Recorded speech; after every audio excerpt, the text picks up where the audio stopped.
Hello and welcome back to Conversational. My name is Louis. I'm joined here with my brilliant co-host Erin, as always, and we are very, very excited to introduce our guest for today. It is a BAFTA award-winning writer, producer, and director, and the creator of some of the finest comedies of a generation. Please welcome Dick Clement. Very nice to see everybody. Thank you for being here. Well, I'm imagining seeing you, but nevertheless, Yes. nice to be able to talk to you. So tell us a little bit about you. You know, what's your name? What do you do? What's your background? Well, you know, I was born in a seaside town, West-on-Sea. I was the youngest of 5 kids, which gave me a very stable background. Sadly, the eldest one died when I was 2, so I never knew him. But that must have been a great tragedy for my parents. Well, it was, obviously. But I was the kid, and it was a very stable relationship. During the war, we were evacuated. So we went first to Wales and then to Worcester. I'm from Worcester. Are you really? Yes, yeah, I am. Yes. Yeah, well, I haven't been back there since being evacuated, but it was fine. My dad stayed behind to be in the Home Guard. I always wish I'd written a series about it, which might have been very successful, but somebody else did that. But he had been through the whole First World War. It always staggers me to think that he actually survived. He was a dispatch rider. But he went through the whole war, so he had done all that. He never talked about it. But anyway, that was, and he and his brother, they were both from London originally. He was from Brixton, and my mother was from the Isle of Dogs. She worked for him in the office. I think they started a milk delivery business, and she worked for him in the office, and then obviously something happened in the office, and they then had these 5 kids. But I mean, he worked very hard at this business. I never wanted to be in it. My 2 older brothers did go in it, and they went into, they went into allied businesses. They were in that sort of field. I never wanted to do that, and I think part of my motivation was to be completely different from them. I mean, I didn't do the things that they did. They sailed boats and drove cars very well. So I didn't even get my driver's license till I was about 20, because it was like, I'm not competing now. I'm not going to compete. I went to a boarding school, the same one that my brother John went to, Bishop Stortford. And I had 5 years there, which was, it was fine. I didn't think it was at the time the greatest school, but it was perfectly fine. It's got a lot better since, I believe. I went there once. But the big point that really was a big factor in my life was the fact that we had an American exchange student at school called H. Calvin Cook Jr. Cal, we called him. Sorry, Dick, can I stop you there? And we're going to come back to it. But before we move on to that, we do kind of have a signature starter question for the podcast. Okay, go ahead. And it's one that we like to use to kind of show how people answer questions. So it's a very, very simple one. Who are your 5 dream dinner guests? Alive or dead, fictional or real, whoever. Okay. A.A. Milne. Okay. That's one. Peter Ustinov. I'd love to have had dinner with him. While you're thinking of the last 3, just some context for the audience, A.A. Milne was the author of the Winnie the Pooh stories. Is that correct? And Peter Ustinov was a brilliant actor and playwright and raconteur. I mean, I think one of the funniest men ever. So I'm going to throw Robin Williams in. Okay. For 3. I did know him slightly, and he was delightful. I met him at Billy Connolly's 60th birthday party, where he had a lot of people there. I was actually standing around in a small group while he took off, and nobody could be funnier when he didn't want to be. Wasn't the sort of person who wanted to be on all the time, but if something suddenly sparked him, he was off and running, and it was extraordinary. Ella Fitzgerald. Oh, wonderful choice. I bought one of her albums when I was in the Air Force. I bought one of her albums. Ella sings the Rodgers and Hart songbook.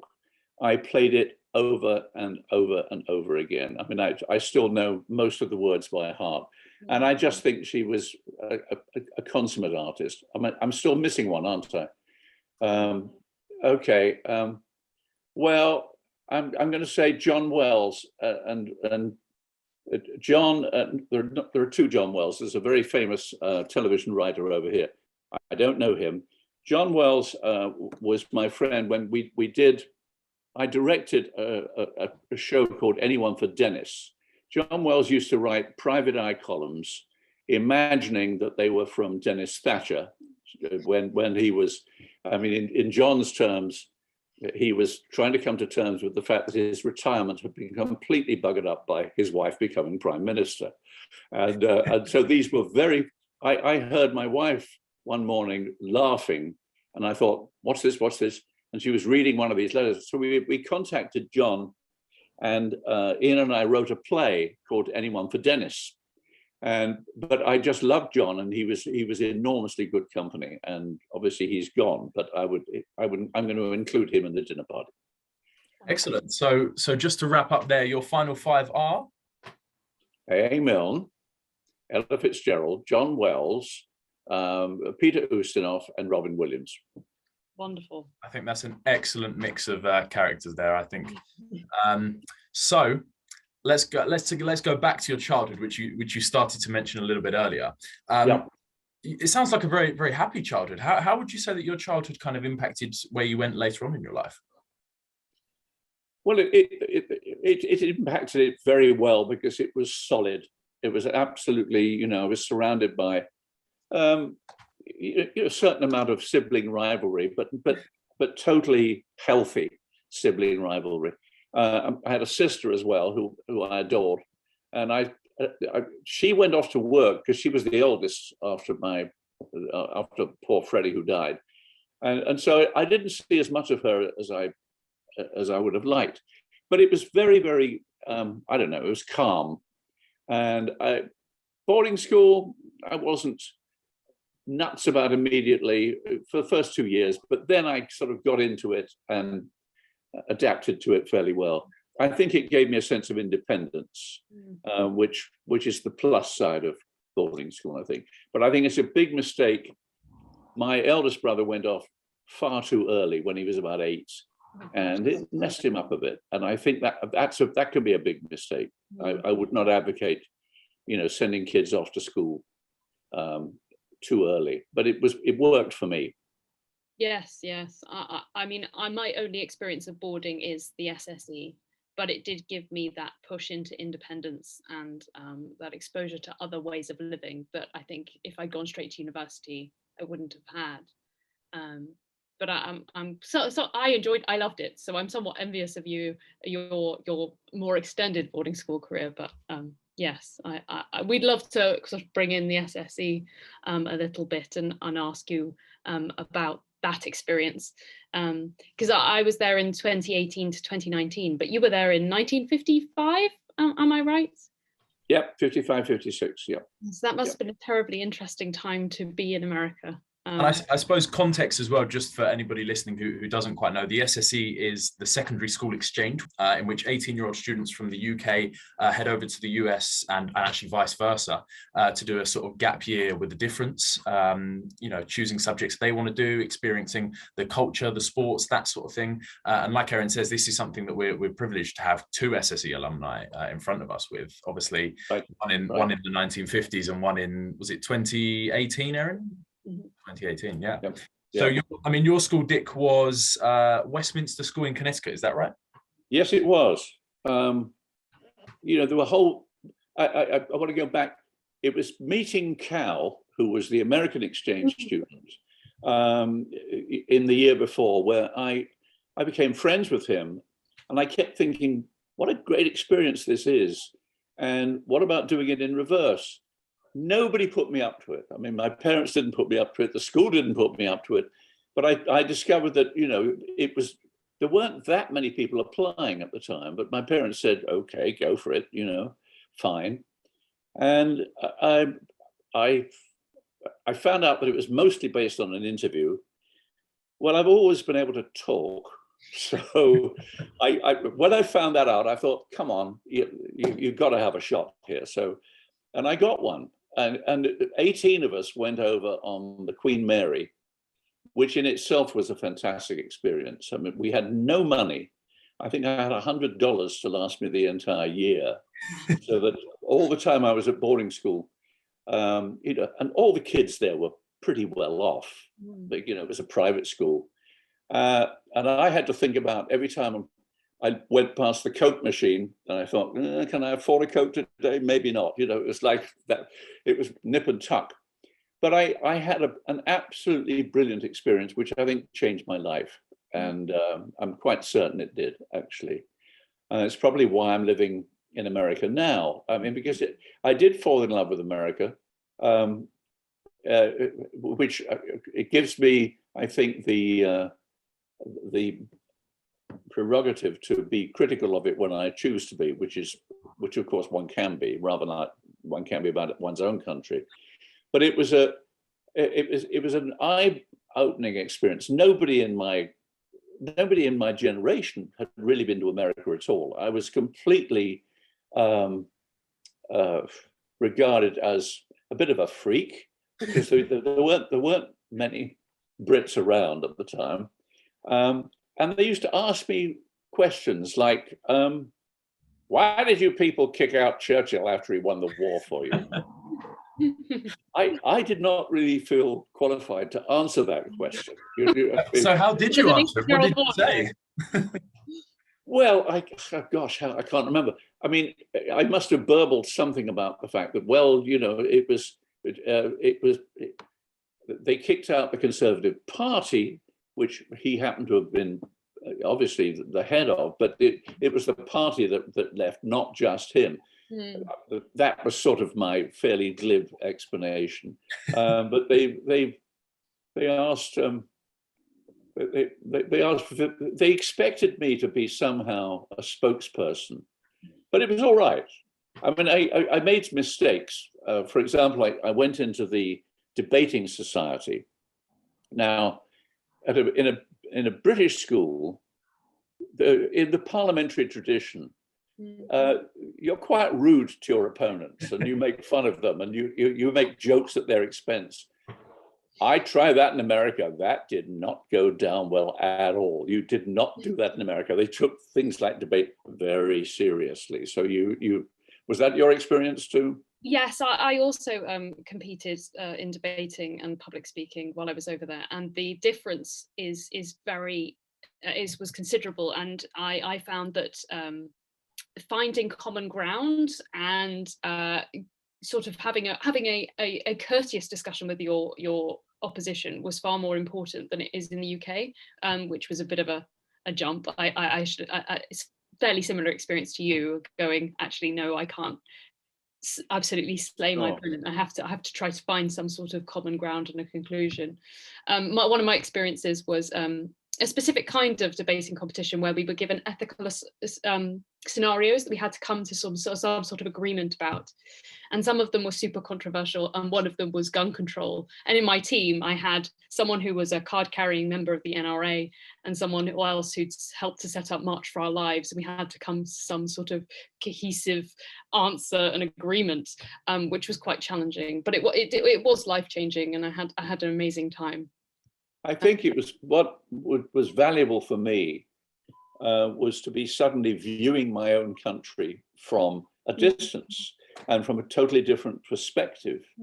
And it was interesting. When I went back by sea, I met a Belgian, and we got to be talking, and suddenly we were comparing notes as fellow Europeans on the Americans. And that again was a new kind of aspect of it, because I suddenly felt, yeah, I am European, not just English.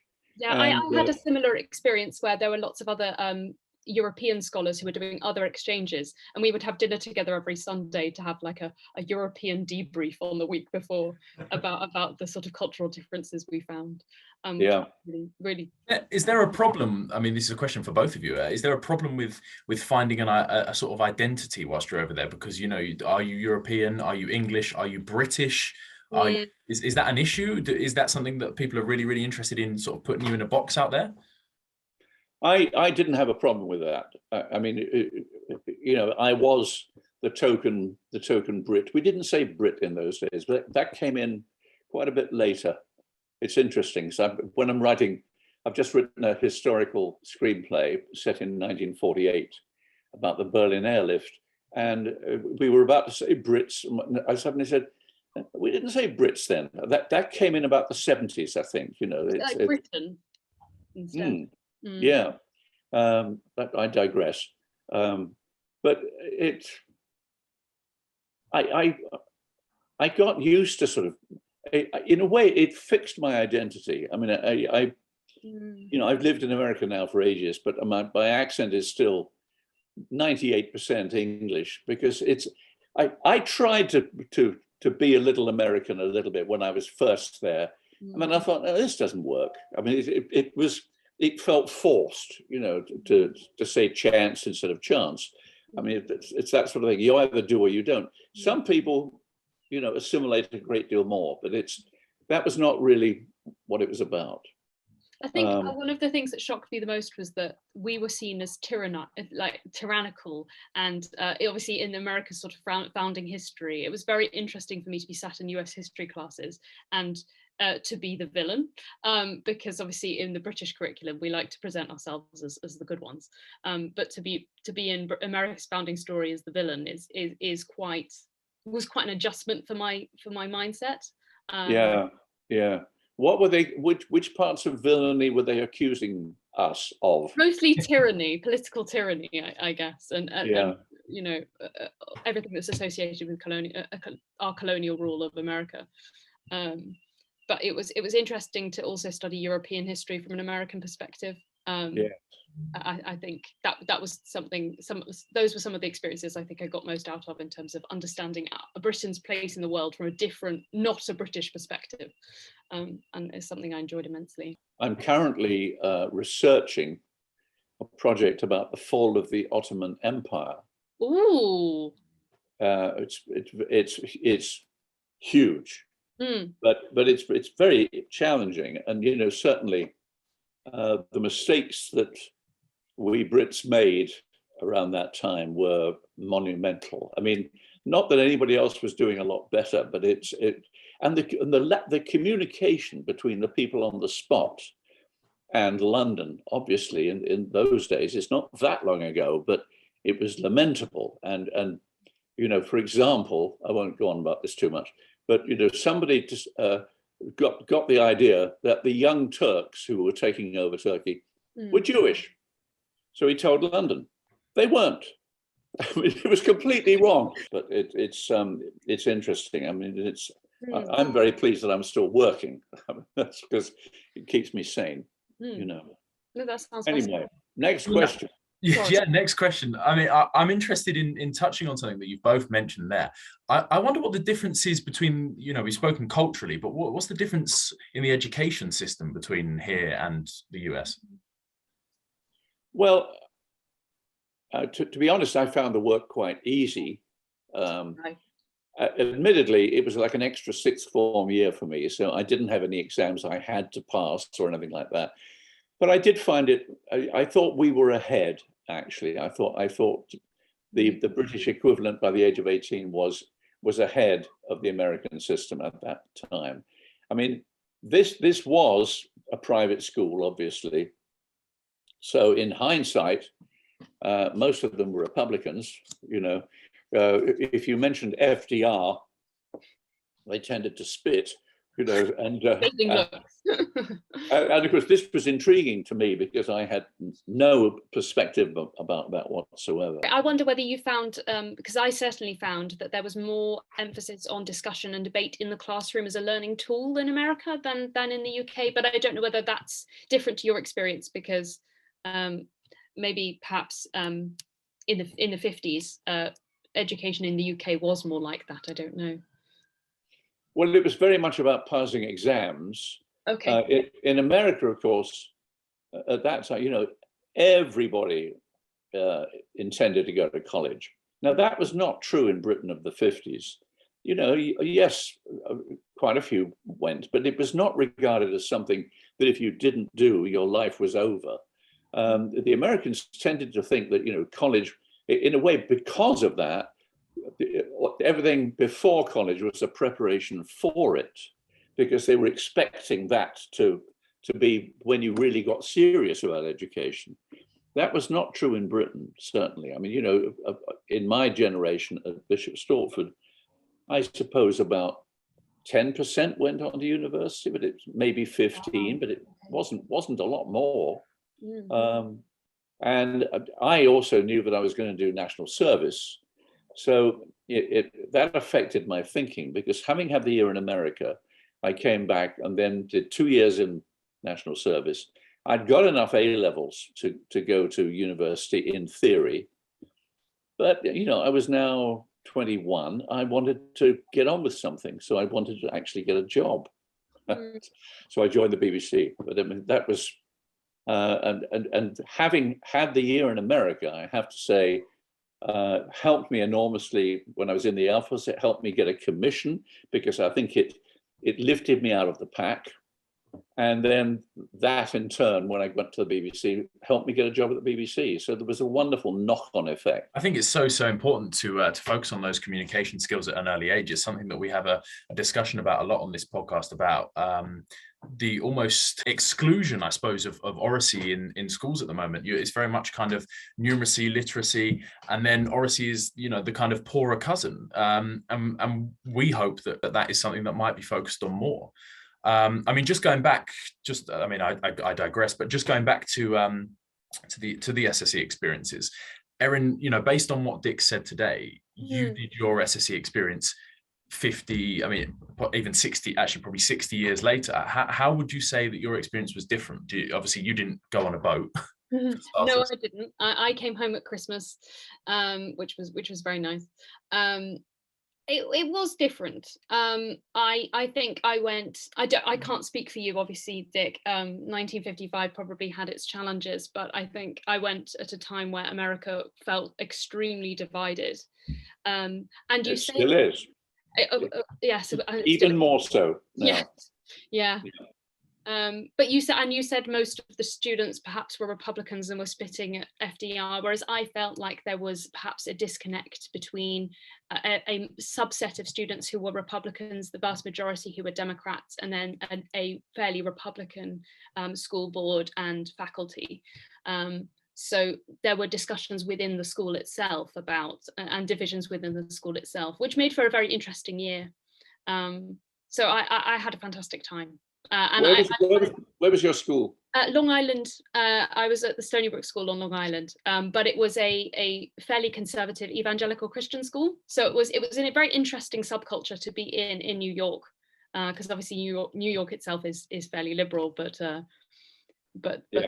Long Island and this school are not so. So it was fascinating to be there and to experience it. Yes, these were rich kids, so their parents tended to be Republican, but Republicans were a different animal back in the 50s. Yes, of course. You could talk to them, you know, you could actually have dinner with them. It was pre the metamorphosis of the party in the 70s. Don't get me started about. I wrote my dissertation about the radicalization, the religious radicalization of the Republican Party. So I do find it fascinating. Obviously, Republicans in the 1950s very different. And Democrats too, actually, to be fair. Yeah. But anyway, yeah, it's it ain't funny anymore, if it ever was. I mean, but actually, when I've researched it recently, I mean, basically the infighting in presidential campaigns and things like that, that was always pretty brutal. I mean, you know, way back. But there used to be people who could badmouth each other in the house and then go off and have dinner together. There's a few of those left now, but it's rarer. I think that you're right. It's that we've lost a certain value, and there are lots of reasons for that. But I think you're right. It would be good to be able to have courteous dialogue again. Yeah. I mean, we'd be interested in something that me and Erin have discussed in the build up to this podcast, Dick. Obviously, you were in America in the 1950s for that year, and you currently live there now. So obviously, you've seen major change. I mean, you can go as deep with this as you want to go, but obviously, in that period between 1950, 1960, even up to the 1970s, you've got things like the civil rights movement and that sort of thing. How different is America today to when you first went? Well, it's the division between the parties and Trump's legacy has made a huge difference, and it's uglier. I think politics are a great deal uglier. They are very ugly, and I think that's regrettable. And you do feel that. I mean, California is really a liberal stronghold, as is New York, and even the abortion rights issue. I've got a daughter who is obviously highly concerned about it. I say, well, at least you're living in California, where you're a lot better off than you would be in Oklahoma. Yes, it's enshrined in the Constitution in California, I think, whereas Oklahoma, not so. No, I know. It is extraordinary because, in the West, in the old days, there was an essential niceness about. I think it was when, particularly those Western states that were not overpopulated, people tended to be nice to strangers because they didn't see them all the time. But there are certain of those values that were espoused, particularly in Westerns and with John Wayne and that stuff, which have not gone away altogether. You know what I mean? And it's in that respect, it is quite different. I had great friends. My best friend lived down in outside of Philadelphia. And I used to go and stay with him, and we had a great time. And we remained friends after that. And he came over to England when I was living there. We saw quite a bit of each other. That seems to be one thing that the SSE does really, really well. You speak to so many people who are still friends to this day. Obviously, it's slightly different for you as you now live in America, but you speak to so many people who are in the UK who still stay in contact with their American friends and still go over it. Was that the case for you, Erin, as well? Yes. I mean, I haven't been back since because obviously COVID has disrupted travel. But I do hope to go back rather soon, and I do keep in contact with quite a lot of the friends I made out there, and I think that has been one of the most, hopefully will be one of the most enduring impacts of going on the SSE. Yes, it was a wonderful opportunity to make friends who are completely different to me and have vastly different life experience. Sure, that's great. Lovely. I think that's what it's all about, really, kind of meeting new people at such a young age and discovering different types of people around the world. I mean, let's move on from the SSE because I'm sure we could talk about it for ages. I want to just go back to something you said earlier, Dick, about your national service. And again, for any audience members who aren't sort of clued up, for the younger members, national service was a period where young men in the UK would be obligated to complete a period working with the armed forces or the Air Force as a kind of duty to the country. It was phased out in 1963, but there's actually lots of countries who still have this as a program. I mean, I'd be interested to hear, Dick, if you think that, based on your experiences, if this is something that would benefit from being introduced into the UK, reintroduced. I got a great deal out of it. And so did Ian. I mean, he who I've been writing with for all these years. He said he never laughed as much as during that time, which was great. But again, it was a wonderful learning experience. I mean, I got a commission. but suddenly I was mixing with older guys who assumed I was an adult, because there I was. I was not an adult, you know, I was like 19, 20, you know, and I was really green and I was certain. But the fact that you were mixing with people who treated you like an adult helped you to grow up a little bit. And so I also think that the theory of giving 2 years to the state in some way is terrific. I would not necessarily make it military. I mean, I think it would be, I've always thought this is going to be this is an issue that would be very, very hard to sell to the populace, to get the vote through, as it were. But I think those 2 years, when, let's face it, you know, you leave school and you're spinning your wheels, and you don't really know, you know, who you are or what you want to do. To have 2 years out, and obviously I would want it to be not just, you know, square bashing and doing boring things, but there's all sorts of things where one could make a contribution, whether it's in the medical field or, you know, whichever field. There could be a whole bunch of them. But I am in favor of it because it really did, it helped me grow up. And I think that, you know, I remember, do you remember that that series 7 Up on television? Yes, yeah. And then he followed kids at 7, 14, 21, 28. He went all the way through. And the bit I remember was that the people they were interviewed when they were 22 were completely spinning their wheels. They didn't know who they were or what they wanted to do. 7 years later, it must have been 21 and then 28. By the time they were 28, nearly all of them had sort of found a path. And I think the whole idea that you're grown up at 21 is complete nonsense. You really aren't. And so anything that helps the learning process and the maturing of individuals, I think, is great. And as I say, I did see. I mean, a lot of it was fairly routine and a bit boring and in place, but I don't regret it at all. I think boredom often breeds creativity. And I think Dick's quite right as well. As a 21-year-old, and you know, Erin, you're 22 as well. I don't think we quite feel like real adults half the time. I don't feel like an adult, no. Not at all. You're coming over pretty well, actually. We try our best. Yeah, you don't seem as green as the 21-year-olds I was describing. You know? Yeah, we're pretending very well. Yeah. And I know that national service is quite big in Korea, because I know I've read you're a Chelsea fan, Dick, but I know that Heung-min Son of Tottenham, of course, recently. I love him.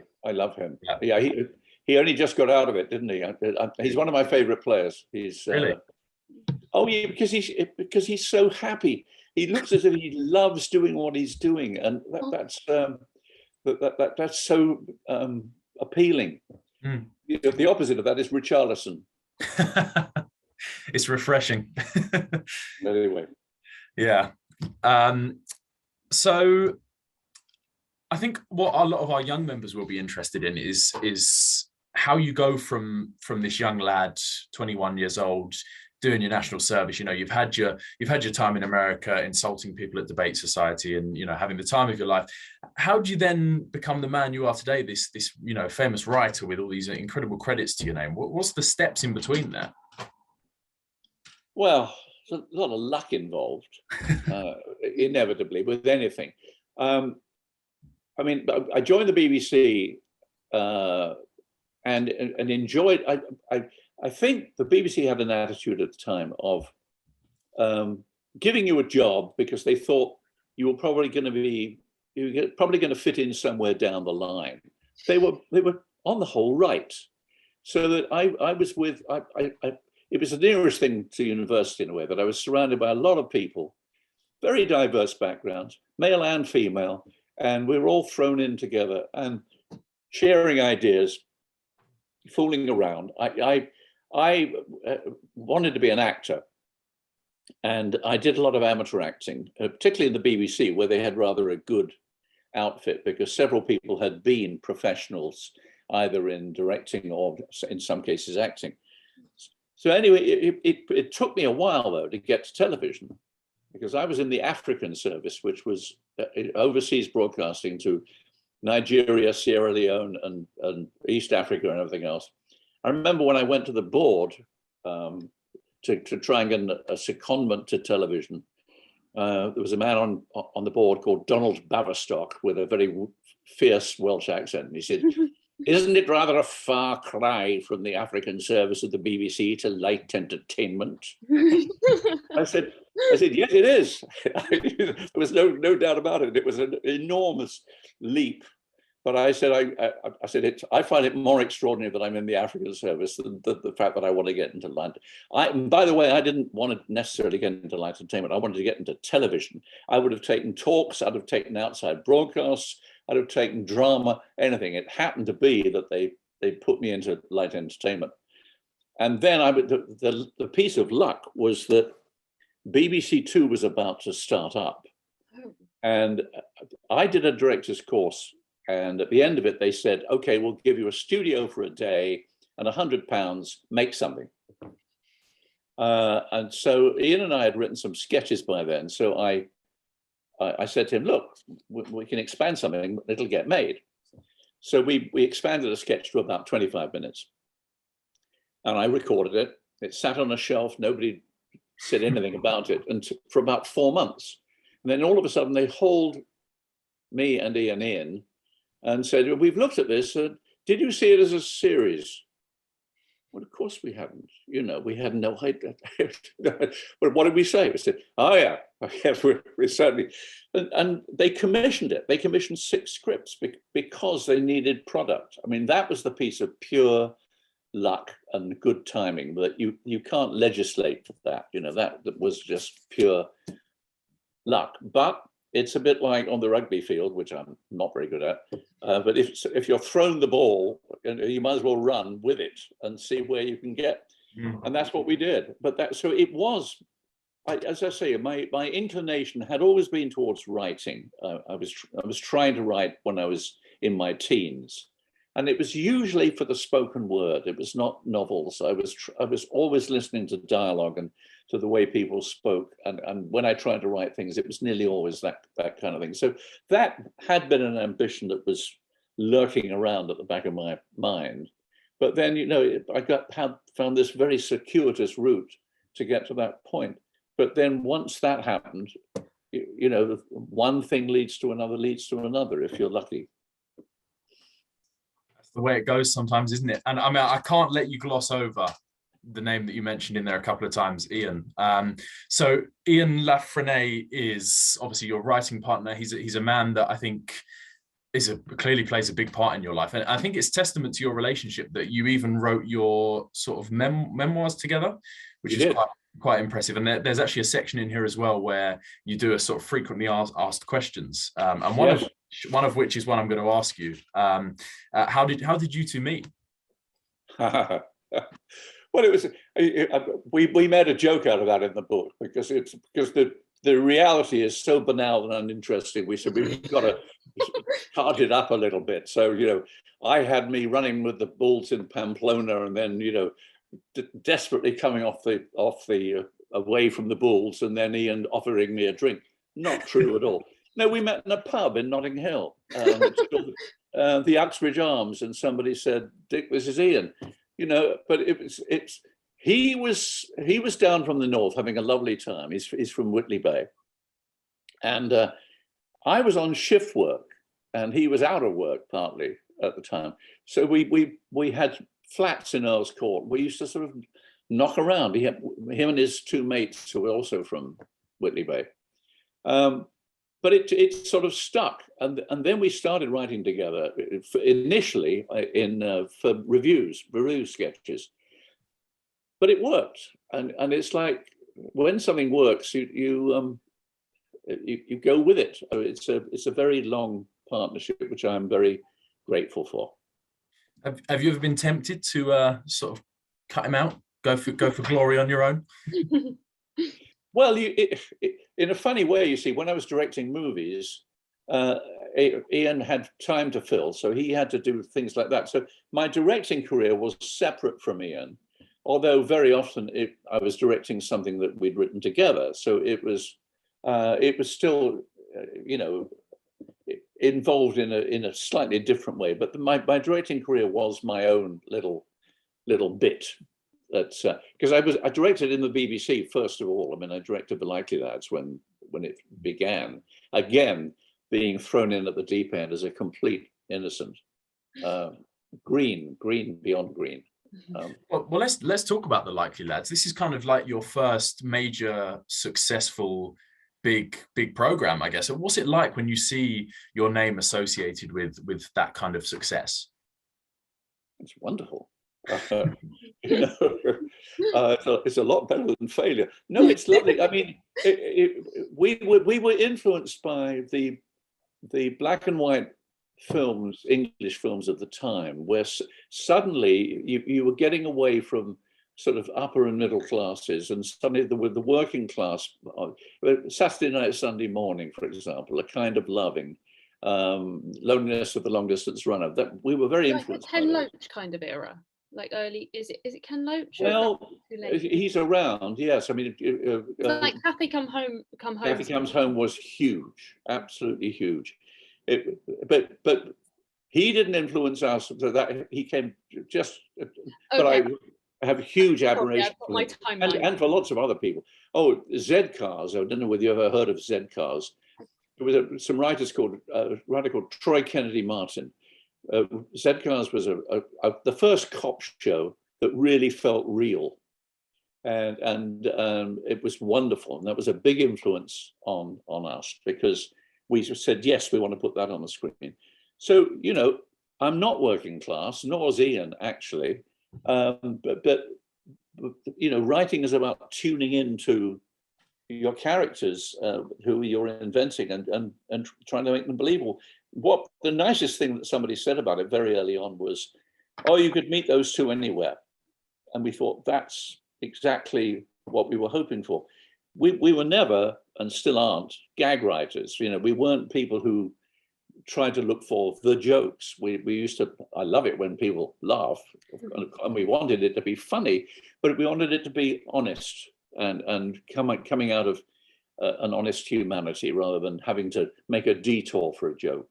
I think that's perhaps why it's so enduringly appealing, is that it's not really about just a list of jokes shoehorned into a story. It's more about the story itself. That's perhaps why people loved it so much. Well, you see, Porridge is, again, it's similar in one way, in that it's about people in trouble in a big way. And, very early on, we were nervous about doing it. And we went around real prisons, and they're not funny at all, really not funny. And but then we thought, well, Ronnie Barker is going to have that. He's going to walk on the screen and engender an atmosphere of comedy, which of course he did. But the basic attitude of his character was little victories, little ways of getting through, little tiny things, an extra scoop of mashed potatoes on your plate, little tiny things. There are characters in literature like that. I always quote The Good Soldier Schweik. Have you ever read that? I haven't either, but I had the paperback and I read what it's about. I mean, I've read bits of it actually, but I think it's Czech, and he was again, an ordinary grunt as the Americans say, in the army, surviving, getting by, and that was very much the attitude for Fletcher and the others. Well, I mean, they're all stories, aren't they? But I mean, the stories are all based on reality. Nothing is original, I think some people say. But I mean, I suppose the tragedy of the story of The Likely Lads is, in some way, is that half of the episodes are now lost. Is that correct? The original black and white series, yes. How does that make you feel? Well, they used to basically think, oh, we're going to reuse the tapes. I mean, I also worked on not only, but also with Peter Cook and Dudley Moore, which was an enormous experience. And half of those have been wiped. And, they were really pretty good. And they don't do that anymore. But that was a great source of. BBC lost all sorts of stuff. They lost like the first performance of the Beatles, something that Elvis did, something David Bowie did. Like they lost lots of things, and it's no, it's very frustrating. Tragedy, really. It's something that you can't really get your head around these days when everything's on the cloud. I mean, I read an interesting fact that there is a clip of the Beatles performing Ticket to Ride in the 1960s, and the only surviving clip of that, because that was completely wiped, is in a Doctor Who episode. That's the only surviving clip from that performance. Wow. Yeah. Really? Yeah. Even Doctor Who lost 97 episodes. Unbelievable. It's almost kind of incomprehensible to young people of today who everything's in the cloud and out on. I was watching a movie yesterday set in a newspaper office, and it's like another world that's gone. You know, that kind of newspaper office, and the churning presses and the piles of newspapers flooding onto the street. It was a movie with Paul Newman. Not bad at all, but it just hit me that it's gone. That kind of milieu has gone. Well, it's perhaps difficult to think that we might romanticize our lives now and the way that things are done instantly one day, but we probably will. I mean, I doubt that people on Fleet Street thought that their lives or the way that they produced their work would be romanticized by us, but it does seem very different, and it is sad that certain aspects of it have been lost. You're right, but I should imagine that in 50 years. People like us will be having exactly the same conversation about what we do now. Yeah. Well, I mean, people are always asking me, why is comedy not as good as it was? And I think I don't actually buy it at all. I think there's great stuff around. There always is. And by the way, there's always rubbish. And it's nice that people remember the ones that worked, but it's convenient that they've forgotten the ones that were rubbish, because there was always rubbish, and there's always going to be good stuff, and people are going to reinvent it. So I can't join the doom and gloomers about the dearth of comedy. I don't think, not that I'm only interested in comedy. I'm interested in all aspects of writing, actually, and getting things made. Well, I mean, otherwise, if you find everything painful and boring, you end up on a desert island like Castaway, with nothing to enjoy and nothing to excite. And yes. Speaking of Tom Hanks film, that was Tom Hanks films. That was my very sneaky way of segueing in. I read that the very famous Forrest Gump line about life is like a box of chocolates is actually taken from the Likely Lads. Is that true? Well, I don't know whether it was taken or it's Bob who says, life's like a box of chocolates and somebody's already pinched the orange cream from the bottom. That was his line. It was in I think it's in the movie of the Likely Lads, I think. But whether anybody knew that, I mean, I can't. If there is it could just as easily be pure coincidence. I feel like the difference between those two lines, though, illustrates rather different sentimentality in Britain and in America. Whereas we're sort of downbeat and like, oh, life, Whereas American, there's a certain optimism about you never know what you're going to get. Yes, that tends to be true. That tends to be true. What I discovered very, very early on writing The Likely Lads was you don't have to be very old to be nostalgic. So in other words, Bob and Terry, when they were about 18, were already nostalgic about what it was like when they were 11, 12, and 13. And so and that I find very funny that you can be nostalgic at 18. You think of the good old days, But that was very much a subtext of the original Likely Lads. I think my mum always laughs at my sister and I when we are nostalgic about a TV show that we watched when we were children or something that happened when we were younger, and she's like, we would do this as young as 18, and she doesn't understand it. She'd always laugh at us.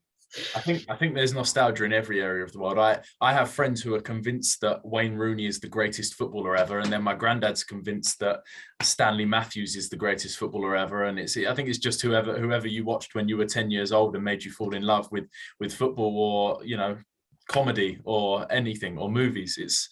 It's always going to be there. I'd go for George Best and Thierry Henry. Great shout. We'll come back to George Best later, I think. I think there's some stories there you've got to tell us. So, I mean, we're trying to take this as chronologically as possible. I mean, 1971, quite a big year. Hollywood comes calling. You penned Villain, starring Richard Burton, and Catch Me a Spy, starring Kirk Douglas. So what was it like kind of moving into those big stars of the day and working on those huge films, going from BBC Africa? Well, I mean, there were stepping stones. I mean, I directed my first film with Tom Courtenay called Otley, which I'm still very fond of, actually. Villain, we wound up, it's Richard Burton. I've got some ambivalent feelings about it. Catch Me a Spy, I don't like at all. I directed that too, and it didn't work. It was interesting. We turned it down. We didn't want to write it, and we got stuck while we were writing it. I always think that's a terrible giveaway. If something is holding you up, there's probably a reason for that. And it was and then on top of that, if it was going to work at all, it needed a leading man, a bit like sort of Cary Grant ideally, but or George Siegel. And suddenly the producer announced he got Kirk Douglas, who was not known for a light touch, And the first thing he said to me when I literally opened he opened his hotel room at the Grosvenor House Hotel. Before hello, he said, "I can't play comedy." And you. That's a bit intimidating. Oh, what are you supposed to do? He said, "Oh, well, I'm sure maybe you haven't up to now, but now with my guidance, I'm sure it'll be okay." He was right. He couldn't play comedy, and he didn't have a light touch at all.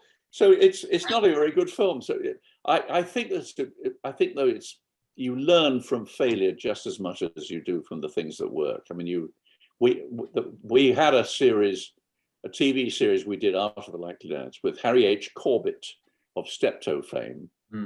Mr. H, was that? Mr. H. It's terrible. I mean, it really was a miserable experience, and it didn't work. And eventually we were fired, and they hauled in Galton and Simpson, who were the famous, who were our gods at the time. They'd written Hancock and all sorts of stuff. And their episodes, we read their episodes and, well, that's pretty good. They didn't work either, so there was something inherently wrong about the premise of the series or the chemistry of the series, and that happens. And it's, you just have to live with it and learn from it. I mean, that's the only thing you can do. I find that fascinating that you're just so willing to admit that, when things have gone wrong, because not a lot of people in this industry are willing to admit when they're it's successful. I think I think you learn from it. That's the only way to look at it. Learn. Because it's not everything is going to gel. I mean, one of the reasons that Porridge worked so well is that the casting was absolutely perfect. I mean, every one of those characters really, really worked. You can't plan that, you hope for it. And casting, it can make such a difference. Actually, it can make something, or it can ruin it. Let's talk about Porridge. For the younger listeners who may not have seen it, Porridge is potentially your most successful creation. I mean, it's very frequently named in the kind of top 10, top 5, top 3. I've even seen it at the top of the best British sitcoms of all time. I mean, that is very much a winning formula. But not a lot of people kind of know how that came about. Was there something to do with a sketch show? The BBC was doing a series called 7 of 1, 7 different shows featuring Ronnie Barker. And they asked us to write 2 of them. We wrote the 2. One was being escorted to prison, so we never got to prison. That was called Prisoner and Escort. The other one was called I'll Fly You for a Quid, which was about a Welsh a gambling mad family. It was pretty good. It really was not bad at all. And the BBC said, which one of these do you want to do as a series? And we really had to think about it. But, you know, we chose Porridge. And as I said earlier, it was a challenging setting because it's so difficult. But I'm enormously grateful that it's retained its appeal. And it's been wonderful. I mean, and so hallelujah. And I'll fly you for a quid. What did that turn into? It didn't. It didn't because we chose not to. Ronnie had always wanted to do a series set in prison, but he'd seen it more like Sergeant Bilko, if you won't remember Sergeant Bilko, but that was a very funny American series with a guy called Phil Silvers, but he was a wheeler dealer inside the army. That's what Ronnie had seen. We didn't write that at all, but Ronnie, bless his heart, immediately liked our approach and went, you know, he went along with it completely. And he said it was his favorite role, actually. I think he really loved playing. And he was a wonderful actor. I didn't say comic actor, he was a wonderful actor. He was really one of the best I ever worked with. You know, I directed him in the Porridge movie. Loved working with him completely. That's high praise. And I mean, you mentioned earlier the casting. How heavily involved were you in the casting process of that? No, I give all the credit for that to Sidney Lotterby, who directed the pilot, and he cast Brian Wilde and he cast Fulton Mackay, and then later on he cast Richard Beckinsale. I give him all the credit. And I think there's a lady called Judy Lowe who used to work for him, and I think she had a lot of the credit too. She was behind the scenes, never pushed herself forward, but she was really good at casting. So I'm grateful to her too. Very humble. Adaptations of Porridge. You wrote the American remake, is that right? Is that? We did, yeah. I mean, we sort of touched on it earlier, but there is clearly a difference between American and British comedy style of humor, and I imagine that you would never see that more inherently than when you're literally writing the exact same show but for a different audience. How did you change the approach to that? I hated it. I was very unhappy for the whole year. I was grateful that we kept it on the air, which we did. I mean, we did 22 shows, which is extraordinary. But no, I did not like the experience, and it was very difficult, very different. Also, you know, we did it with an audience in Britain, but it was a very honest audience. I found that the laugh track on most American situation comedies is really disruptive. It's interesting that MASH, when it went out in Britain, didn't have a laugh track because it was a phony laugh track that was put on afterwards, you know, because it was a film series. And Larry Gelbart, who wrote and produced it, so much preferred it in England without a laugh track. So he was the same. That's the sort of difference. But having said that, you know, the big difference is that the networks want 22 shows, you know, so the fact that we actually did it for a whole year is quite extraordinary. But mostly you had to share it out. You had to be a team player. You had to have other writers and pull it all together. That's much more the formula, which we had never done. And until we worked with Tracy Ullman with a team of writers, and actually it was quite fun. But that was sketch writing again, which is not quite the same thing as a series. But that's the big difference, I think.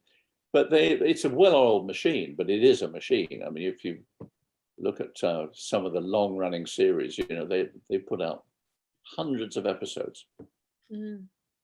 Is that a regret of yours, that American kind of experience? Well, I didn't enjoy it. We got through it.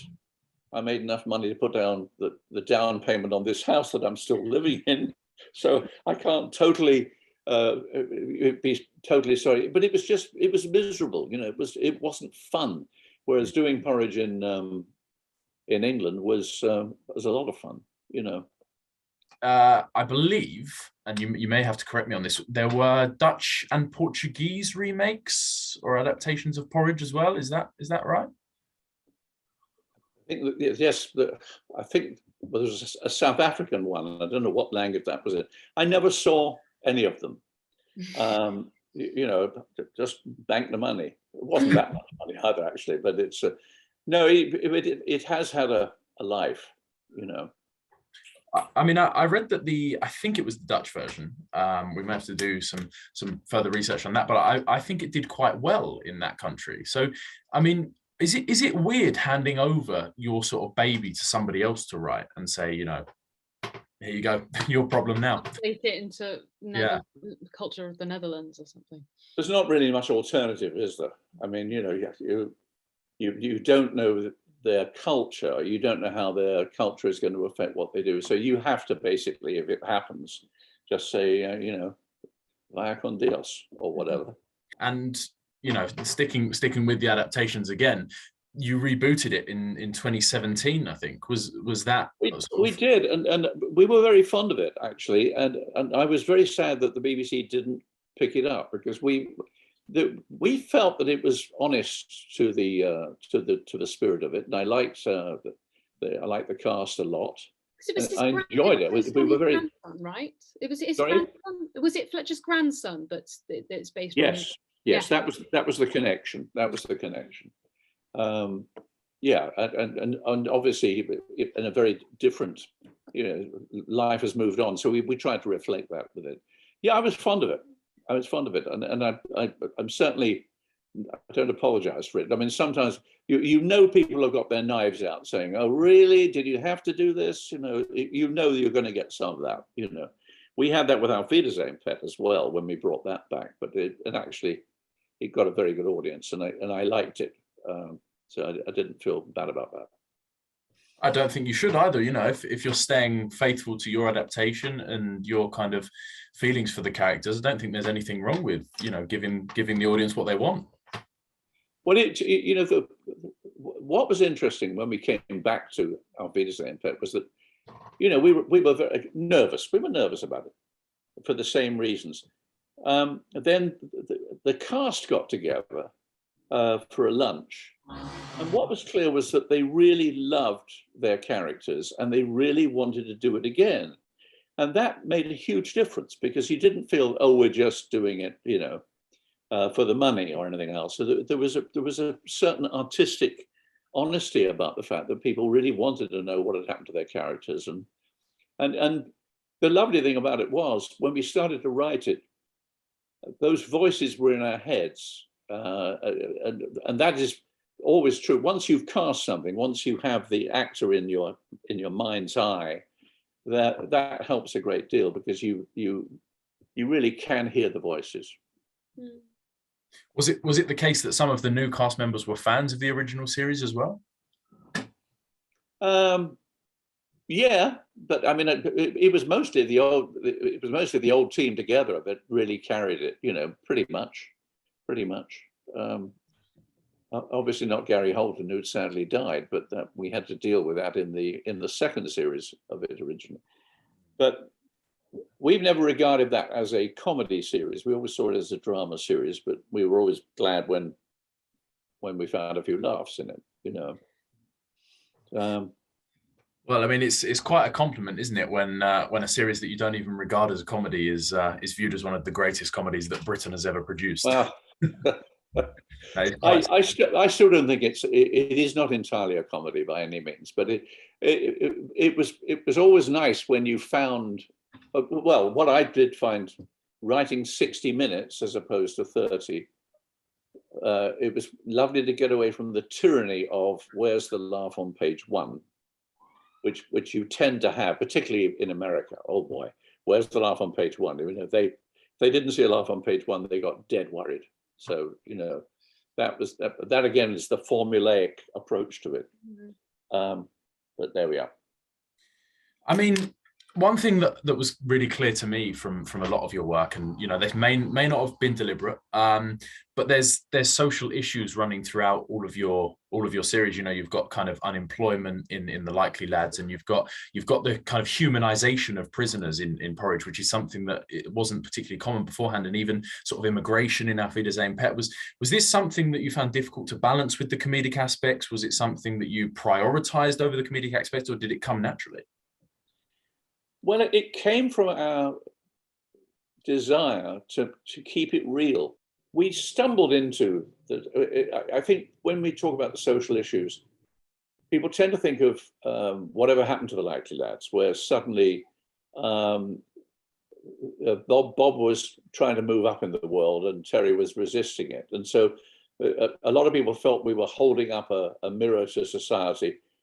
We weren't setting out to say, let's hold a mirror up to society. We weren't doing that. We were obviously picking up what people were talking about and picking up what changes were happening. With Auf Wiedersehen Pat, which was brought to us by Frank Rodham, who had a friend who'd been exactly a bricklayer in Germany, and so he'd lived the experience, and he told us about it. Yeah, obviously they were working guys finding work out of the country because there wasn't any work in the country. That is a social issue, but we just reported it. We didn't preach at all within it. It was always compared with The Boys from the Black Stuff, which came out about the same time, which is, by the way, terrific, and it's a wonderful piece of writing, and that was really much more serious and much more really digging deeply into the social mores of the time.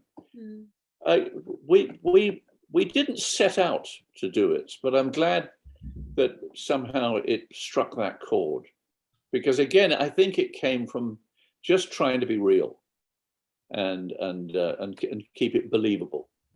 That was the key thing. So you more sort of felt like you were reporting on what was happening rather than trying to point at something and say, look at this. Absolutely. Take notice. Absolutely right. Yeah, exactly so. I think you can almost use programs like that as an almost kind of history source, looking back in terms of how you viewed issues of the day, because they weren't programs specifically about these events, but they had them sort of tiptoeing in the background. And also their popularity reflects that perhaps it was similar to what people were thinking or how people reflected on those issues at the time. Incredible. I think that's true. I think it also goes back to what I was saying earlier. I think they believed in those characters. I think they found them real, and therefore, it worked. And it clearly did work, because a few years ago, Auf Wiedersehen Pet was voted ITV's greatest ever program. I know, it's silly, isn't it? But it's very nice. Does that kind of poll winning and kind of audience appreciation, does it ever get boring? No, not at all. I mean, not at all. Occasionally you run into somebody who says something like, oh, it's nice to meet you because your stuff's given me a lot of pleasure over the years. I love hearing that. Why wouldn't I? Because you don't write in a vacuum. I mean, the frustrating part of this business is that I've got a shelf full of scripts over there that have not been made. And I always liken them to an architect having plans for a building that's never been built. There's no job satisfaction in finishing a screenplay. It's now that you want to see it made. And recently, it's been much, much harder to get to that point. But we're plugging away. We've got about 5 projects, all of which are at different stages of, moving forward. They're all movies at the moment. No, one's a TV series, the rest are movies. Many plates spilling at once, and it's difficult to keep up with all of them. You sort of have to. You can't just have, one flower in the garden. You really can't. You've got to have a few, because it's too unpredictable. When we did the bank job, I think it took 9 years from when we'd first written it before it actually got a green light. I mean, we'd almost forgotten it. I mean, almost written it off. Wow. Then suddenly times changed, and all of a sudden it's a fact. So you can't predict it. Well, long may that plate spinning continue, because you are, of course, Dick, an award-winning writer. Officially, you've won a BAFTA for The Commitments, an Emmy for your work with Tracy Ullman, and it's a discussion that myself and Erin were having yesterday. Actually, award ceremonies, particularly the Oscars, there's a lot of controversy around them. The viewers are dwindling. People are losing interest. They're criticizing them as popularity contests, and only a certain type of film winning year on year, very Western dominance. What's your thoughts on award ceremonies? Obviously, having won these awards, it's nice when you win. I think personally, the recognition of comedy and even children's films it is vastly overlooked in terms of winning Best Picture.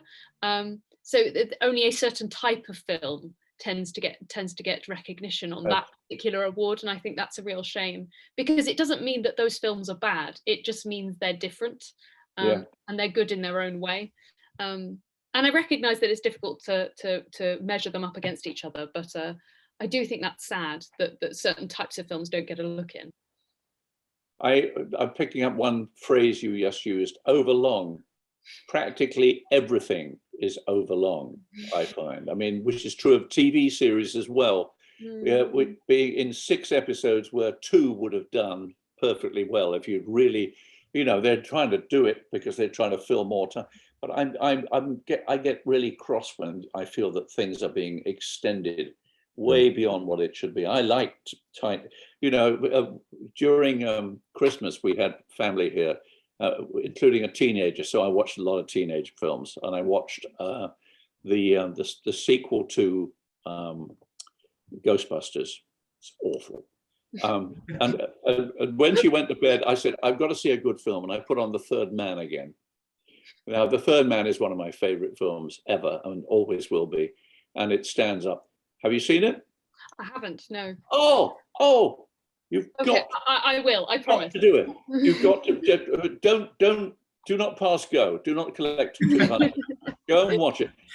And the thing is, it's written by Graham Greene, which ain't bad to start with, and it's directed by Carol Reed, but it's 90 minutes long, and it's perfect length. Perfect. It's a wonderful length, and boy, there's no fat, there's no flab on it. It's wonderful. Oh, you've got 90 to 100 minutes is the length a film should be, and if it's longer than that, it bothers me. Yeah, Ian and I try to be very tight with I'm always going through scripts and taking out any extraneous words, both in the description and the dialogue and anything else. Just keep it tight. Yeah, keep it neat and tidy. Yeah, I agree entirely. Can you enjoy films, Dick, without sort of when you're watching them? Do you find yourself picking at little I would have taken that out. Lines of dialogue in there. That's not if they're good. Yeah. I mean, that's the thing. If a film's good, you don't pick. I've been picking up the length recently, but a good film, just carries you along, and it's wonderful. I watched Casablanca. I thought, I've seen Casablanca. Have you ever seen Casablanca? I watched it, but a very long time ago. Honestly, have another look. It's a wonderful film. And I thought, I'm sure I've seen it, and I had seen bits of it, and I'd never actually sat down and watched the whole thing from the beginning. It's wonderful, really wonderful. The Godfather is Godfather Part 2, maybe my favorite film ever. But it's astonishing that you can get so much right when it's so easy to get things wrong. I mean, the acting is uniformly wonderful. The writing is great. The lighting is great, and that the main theme is one of the great themes of all-time movies, the Godfather theme. Oh. And interestingly as well, while we were on the topic of kind of award ceremonies, Marlon Brando refused his Oscar for that film, didn't he? Did he? I didn't know that. Yes, he sent. Was he making a political statement at the time? He was, yes. Yeah. He sent a Native American woman up on stage to collect his award, which in protest of the treatment of Native Americans in film, it went down very badly. I didn't know. I remember that. Yeah. I want to ask you about Never Say Never Again, Sean Connery's final James Bond film. How did that come about? Well, we'd worked with Sean on The Rock, and which was we didn't get a credit on it, but we did a lot of work on it. And Never Say Never Again was a very strange background, because it was suddenly this guy found that he had the rights to the remake of Thunderball, and nobody ever thought they'd do a second remake of Thunderball. But he then approached Sean, so it's like in theory they had that look, we've got the real James Bond, we've got Sean coming back again. So Sean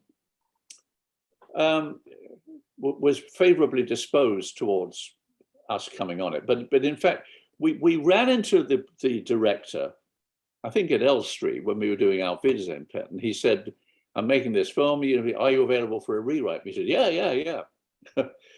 Nothing happened, and so we came back here, and somebody said one day we said to our agent, "Would you find out, are they still looking for a rewrite on that?" And they'd been shooting for 2 weeks, and they said, "Yes, you are. They are. Do you want the job?" And we said, "Yes." So we were flown out to Nice, where they were shooting. Nice. And the first thing we did was to look at the footage they'd already shot, and you could see a lot of things wrong all over the place. But the background of it is they were terrified of being sued by Saltzman and Broccoli, absolutely terrified. So they had written one version where they only used dialogue from the original book. Francis Ford Coppola had written another version because I think his sister was married to the producer. I think I've got that right. And it was a bit of a mess. And Sean had a fairly short fuse when he thought he was being I'm dealing with a Mickey Mouse outfit, was the sort of thing he used to say, So we were hauled in just to do a quick rewrite.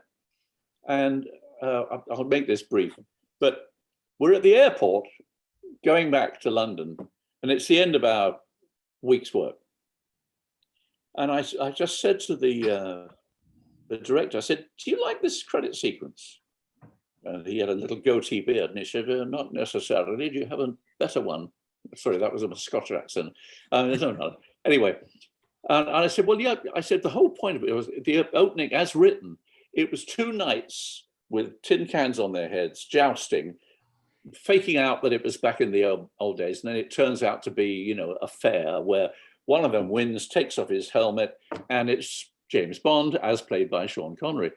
I said, "This seems to be a bit of a waste of Sean Connery, that you've got him, and you don't see him until the end of this whole sequence." He said, "Well, can you write another one?" I said, "No, possibly." I came back to London. Ian went to a discotheque. I was staying with a friend, and we got this call saying, "Can you be on a plane to the Bahamas tomorrow?" And you were like, "Yes." Well, sure. I mean, this doesn't happen very often. So we stayed with the project for quite a couple of weeks in the Bahamas, and we stayed with it. We even stayed with it in the editing phase, because they wanted us to occasionally write dialogue over the back of somebody's head to fill in a gap. So it was a very strange experience, except it was wonderful to be a fly on the wall with a movie like that being made. We never really addressed the third act.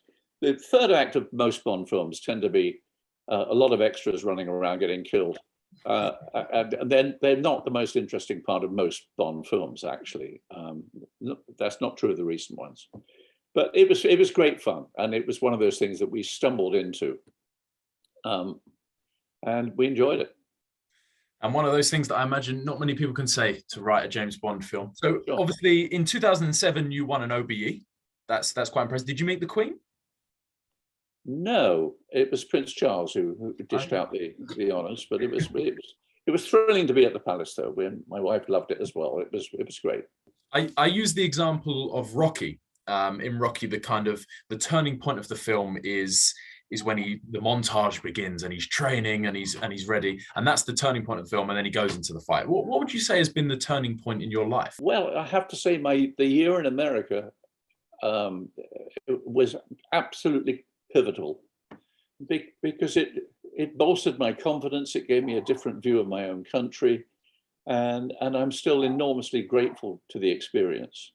And that's the one, definitely. I think being able to communicate with people verbally is terrific, and I was always reasonably good at it. I wasn't good at sport at school. That was but I was good at talking too. Yes, but it doesn't hurt, does it? Actually, it doesn't. It really helps to be able to talk to people and communicate your thoughts and listen to other people as well and absorb what they're saying. I think it's huge, absolutely huge. And one thing that we like to do before we finish as well is a one-word answer segment. So yeah, we're going to take away those communication skills we just spoke about, and we're going to try and see if you can answer these with one word. But we've actually created a different segment for you on top of our one-word answers because of the incredible array of names in your memoir. I'm gonna throw some names at you, and I'd like you to give me one word to describe them. Just one word. Okay. So we'll start off with your good friend and writing partner, Ian La Frenais. Constant. Ronnie Barker. Joyous. Sean Connery. Scottish. Marlon Brando. Legendary. Ava Gardner. Goddess again. George Best. Genius. Daniel Craig. Brilliant. Billy Connolly. Funny beyond belief. That's 3 words, but funny. I mean, Michael Caine. Memorable. And this one's gonna, well, it might just stump you. Dick Clement. Professional. Ooh. A few more. What motivates you? Getting things made. Couple more than one word, but well. Oh, okay. I've still on one word, sorry. Okay. Okay. End result. Result. Completion. Completion. Excellent. What scares you? Irrelevancy. Best thing about your career? Billy. Worst thing about your career? Cashmere Spy. Biggest strength? What's your biggest strength? Persistence. Biggest weakness?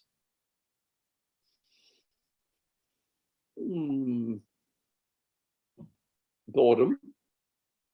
And the final one-word answer, and you can use more than one word if it's one show, for example. What work are you most proud of? Hard to pick one. I'm going to say Porridge because it's been so good to me. Excellent. And that's the one-word answers done. So you can use as many words as you like for these very last 2 questions. What's next for you? What does the future hold? Well, as I talked about earlier, we've just started looking at a very big TV series based on the fall of the Ottoman Empire. That's really interesting. We've written a movie that we hope Jason Statham's going to do, which is more of an action movie. We have a television series which I like very much about an aging rocker, and we've just written a movie about based on a true story about a plumber who used to sing at work and suddenly got a record deal in his 40s, and it's a true story, and it's quite touching. It's about 2 people actually, and we hope that's a British subject, very much so, even though it came to us from producers here. And we still, this is one we've been working on forever. We've written a movie about the Kinks, and it's gone through many phases, and there has been legal problems, but it's still alive. And we recently got notes from Ray Davies and then wrote notes from Dave Davies, and we've dealt with both of them. And I'm still very hopeful that will get made. It's called You Really Got Me. Do you have all the rights for the music? Because they made a a biopic of David Bowie without the rights to the music, which Well, I think that they will have the right. They will have that sewn up. I mean, the producers have got that. They've got that down. That I like that a lot, but you know, I tend to forget about it because that we've been on that 10 years. Wow. I think it's 10. It feels like 10. Anyway. You know, and it goes fallow, and then suddenly it pops up again. You just don't know. So, well, keep your eyes peeled for that, audience. And the very, very last question. This is my favorite question. This is your chance to spread some wisdom here. What's one piece of advice that you wish you'd been given when you were younger?